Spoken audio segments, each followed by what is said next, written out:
Kita akan lihat karena kita udah hijau-hijau sebenarnya di satu deret ya, semuanya hijau dan menandakan bahwa IHSG memang positif ditutup hari ini. Hari ini. Cuman menariknya ya Frida ya, menariknya ini sebenarnya IHSG itu sempat ada tarikan di 1 jam tadi di pukul 15 begitu ya, tapi sempat akhirnya berbalik arah. Sebenarnya kalau dilihat dari sisi tren hari ini kan dari awal hari sudah positif ya, walaupun ada tekanan-tekanan terjadi di pekan lalu. Kira-kira sentimen yang cukup mempengaruhi apa saja nih Susi? Ya sebenarnya kan kalau kita lihat pergerakan IHSG hari ini justru ditopang sama finance dan juga energi ya, kemudian juga ada basic industry.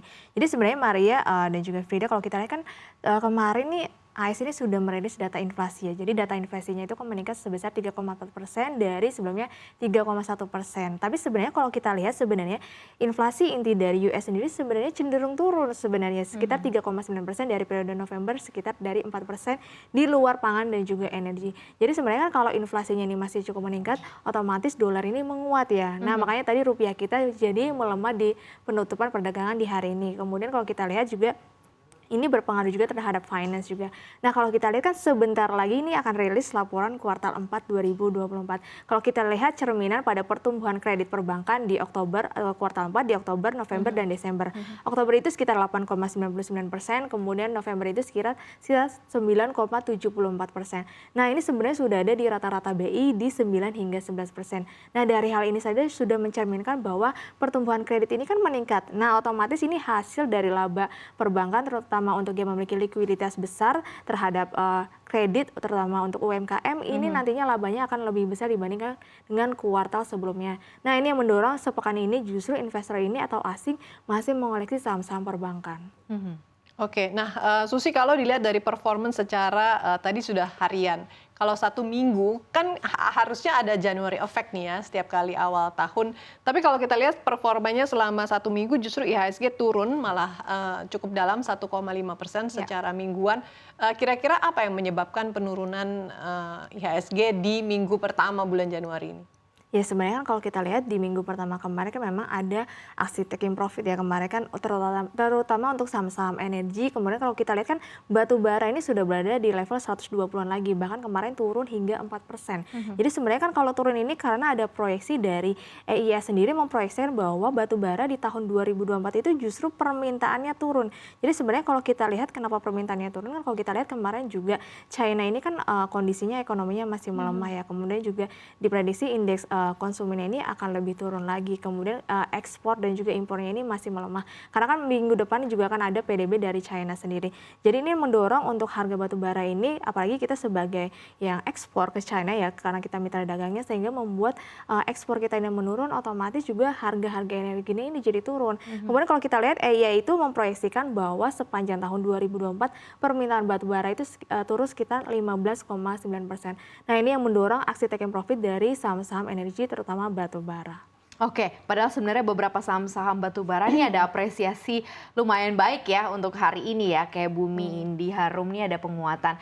Tapi kita lihat ya, sentimen lainnya yang cukup sebenarnya bisa lumayan memeriahkan pasar harusnya itu adalah full year rilis laporan keuangan kinerja 2023 begitu ya. Sejauh mana ini akan masih bisa dinanti oleh para pelaku pasar khususnya di pekan selanjutnya gitu ya untuk bisa lebih lagi kasih booster untuk masing-masing emiten, Susi.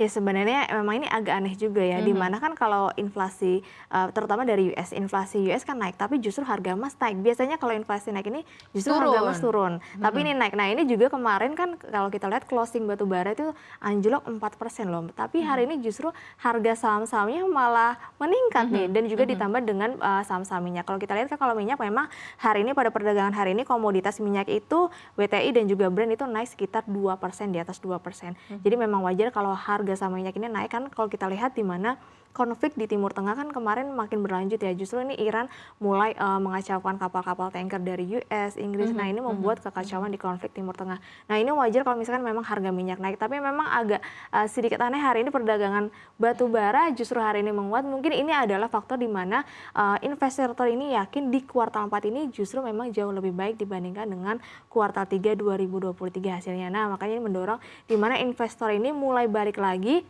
mengoleksi saham batu bara yang dimana harganya sekarang sudah lumayan murah nih untuk dikoleksi. Oke. Oke, kalau dilihat dari sektor lainnya kan sektor finansial mencatatkan kenaikan yang cukup tinggi harga-harga saham-saham perbankan ya. naik cukup tinggi. Kira-kira sentimen apa yang menyebabkan harga-harga bank saham perbankan ini naik? Nah ini sebenarnya menarik sekali ya Frida, apalagi kalau kemarin kita lihat Bank BCA, Bank BRI, dan juga Bank Mandiri itu mencapai all time high-nya di awal-awal tahun 2024. Tahun 2023 sudah mencapai all time high, kemudian 2024 mencetak all time high lagi nih untuk Bank Big Caps, terutama Bank BCA, Bank BRI, Bank Mandiri, dan juga Bank BRI. Jadi sebenarnya kan kalau kita lihat seperti yang saya bilang, cerminannya bisa terlihat dari pertumbuhan kredit perbankan. Di Oktober itu meningkat sekitar 8,99%. Kemudian di November bahkan meningkat 9,74%. Ini sudah berada di targetnya BI 9 hingga 11%. Untuk Desember nanti kita bisa nunggu rilisnya di bulan ini. Tapi kalau kita lihat kan di bulan Desember ini ada momen Natal dan juga Tahun Baru. Biasanya tingkat konsumsi kemudian tingkat transaksi ini jauh lebih besar. Nah ini juga mendorong dari pertumbuhan kredit perbankan di bulan Desember. Ya. Kemudian kalau kita lihat kan di mana Bank BI ini masih menahan suku bunga di 6%. Jadi suku bunga ini kita ini masih cukup rendah. Jadi untuk ekspansi bisnis atau kita mau meminjam kredit ini akan jauh lebih murah bunganya sehingga banyak lagi yang meningkatkan kredit bisa terlihat dari periode Oktober dan November tadi.